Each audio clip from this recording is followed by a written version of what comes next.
Welcome back to NewsWire as we continue looking at spring training all across Florida and Arizona. We check in with Roch Kubatko, who works for Masson Sports, writes for them, does a lot of broadcast appearances as well. He covers the Baltimore Orioles, so he is stationed for the month in Sarasota, Florida. Roch, always great to catch up with you. I feel like we've been doing this together, you and I mean, I don't, is it 30 years? Is it 25 years for sure, right?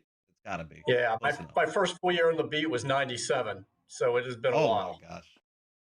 They went wire to 97. wire, and I said, it's going to be like this every year. And then they had 14 straight losing seasons, so you never know. No, you don't. But I think look, it's always fun to cover a good team. I mean, we get a lot of crap in media for saying good things, but the truth is that when things are going well, it's just a lot more fun. And Right. last year, we'll start there, was not a fun season. And I think that it was really not fun because it was surprisingly not fun, Rock. And that's when things can get a little dicey, is when you're expected to go 87 and 75 and you end up going 75 and 87. And the Orioles kind of buried themselves early on in the season. And that's what sort of led to a lot of the changes in the offseason. Yeah, I mean, this wasn't like with the start of the rebuild when Mike Elias took over, 2019 season on. They were supposed to be losing, and they were very transparent about the on-field product. That's not where we're focused right now. Well, they were coming off back-to-back playoff appearances, and they had the best record in the American League in 23, and they were the top wild card in 24. So what happened was pretty shocking. The rotation didn't hold up its end of the deal. Injuries just decimated them. I know every team's got them. They used 70 players. That was like 8 more than the franchise record. They used 7 catchers last year. That's how ridiculous it got. Just key guys going down left and right. They never able to get any momentum going. Brandon Hyde, 2-time Sporting News Manager of the Year, once with the BBWAA. He's fired in May, and it would just spiraled, and they end up in last place. So, that was a tough one. And they'd make a little bit of a run, you'd think, and then you'd start doing the math and saying, look, they won 3 in a row. They've got 7 or 8 teams ahead of them for that last Right. wild card. So it was just a disaster of a year. Yeah, and it's funny that people say that you can't bury yourself in baseball in April and May. I disagree. Like, you look at the Orioles last season, look at the Braves last season.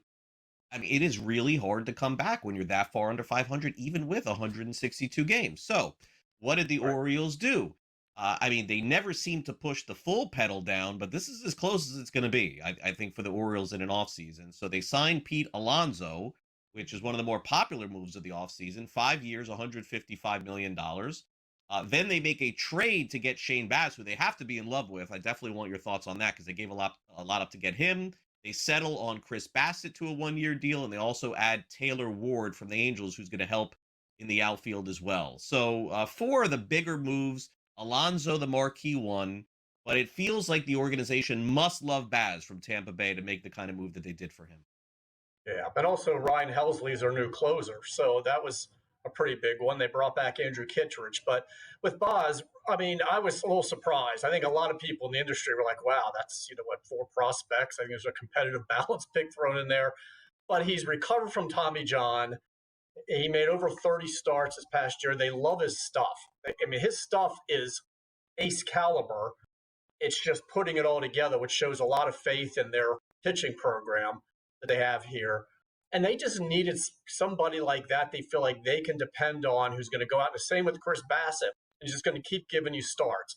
They traded Grayson Rodriguez to get Taylor Ward, and you can't trust that he's going to be able to ever reach the ceiling that he has, a first-round pick, and the injuries, and he hasn't pitched since July of previous year, didn't pitch at all last year. So they needed some guys that they thought would be able to stay in the rotation, stay on the field. Kyle Bradish coming back from Tommy John, and Trevor Rogers began last year injured. He only made 18 starts, and he was really, really good, but that wasn't a full season. And Tyler Wells back from his elbow procedure. He's probably in the bullpen.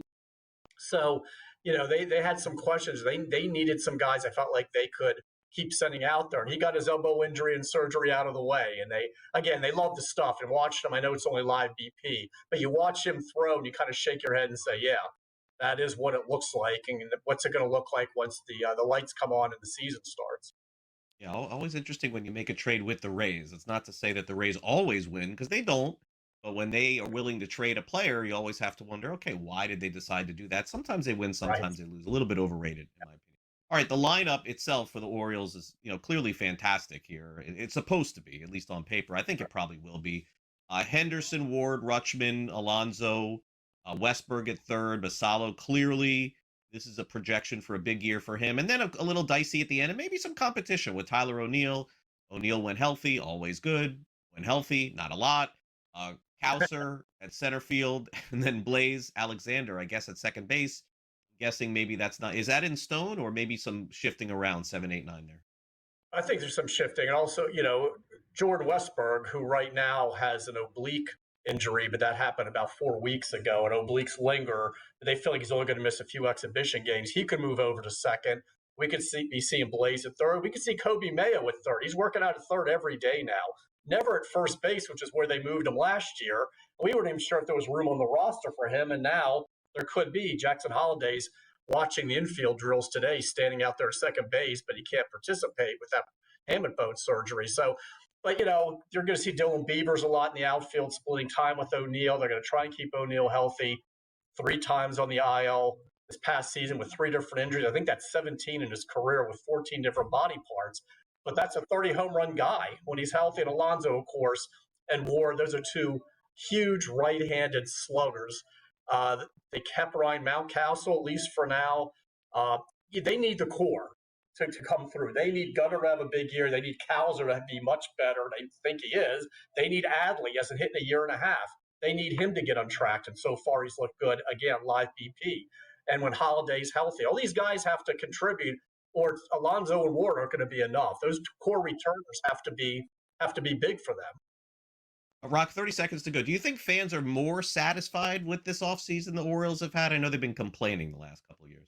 20 seconds. Yeah, I think they're disappointed there wasn't a Framber Valdez or a Ranger Suarez. They were looking for that big Alonso-type strike for the rotation. It didn't happen, but the rotation is deeper. I think overall you have to be happy with it, especially because of Alonso. Yeah, I agree. Huge signing for them. All right, Rock, enjoy spring training. Hope to catch up with you soon. Thanks again.